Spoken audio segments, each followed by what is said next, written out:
ये खोदने वाले लोग भारत के सौहार्द को खोदेंगे।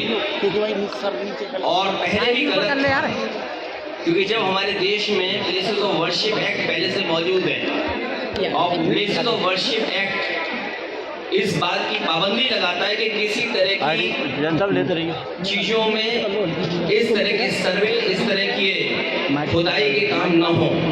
लेकिन भारतीय जनता पार्टी जानबूझ करके इन मसलों को इसलिए उठा रही है क्योंकि किसान के सवाल पर वो बात नहीं करना चाहते।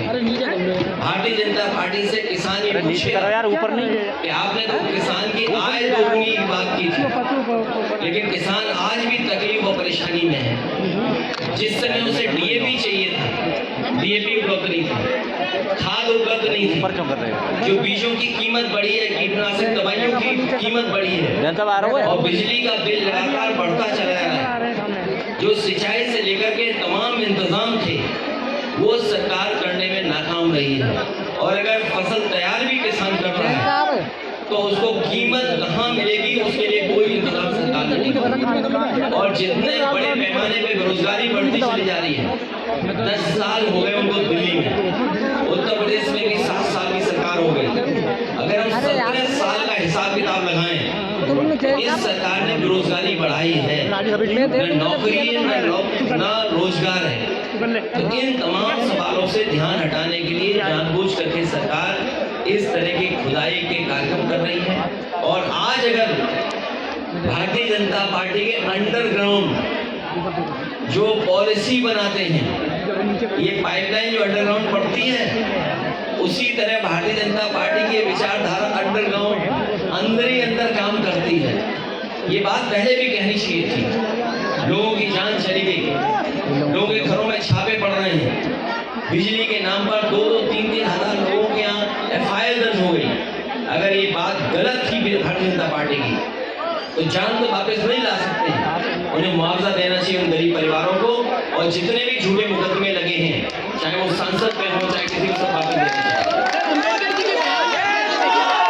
सांसद के खिलाफ करोड़ों की रिकवरी जारी की गई है। देखिए, बाबा साहब भीमराव अम्बेडकर जी ने हमें संविधान दिया है और लोकतंत्र में ये हमारे लिए रक्षा कवच का काम करता है। संविधान हमारे लिए, आपके लिए ये संविधान रक्षा करता है, हमें आपको सम्मान दिलाता है। और जानबूझ करके भारतीय जनता पार्टी अपमानित करना चाहती है। ये तमाम वो लोग हैं जिन्होंने कभी सम्मान नहीं किया संविधान का, लोकतंत्र का और बाबा साहब भीमराव अम्बेडकर। जो बीजेपी के लोग, केवल एक नहीं, बीजेपी के सभी लोगों को माफी मांगनी चाहिए। सर, अब समाजवादी पार्टी आखिर कहां तक जाएगी? समाजवादी पार्टी जनता के बीच जाएगी, इन किसान भाइयों से, नौजवानों से अपील करेगी, माता बहनों से कि भारतीय जनता पार्टी लोगों को हराओ। राहुल गांधी की FIR पे क्या कहें? राहुल गांधी की FIR पे क्या? राहुल गांधी जी को नोटिस, राहुल गांधी की FIR पे। देखिए, भारतीय जनता पार्टी जानबूझ करके ऐसी बहस छेड़ना चाहती है देश में जिससे उसे लाभ मिले।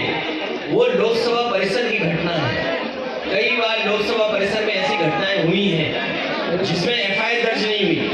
आपको याद होगा, लोकसभा में देश के बहुत बड़े नेता भारतीय जनता पार्टी के अडवाणी जी, वो 1 करोड़ रुपए लेकर के आए थे और उन्होंने टेबल पर रख दिया था लोकसभा में।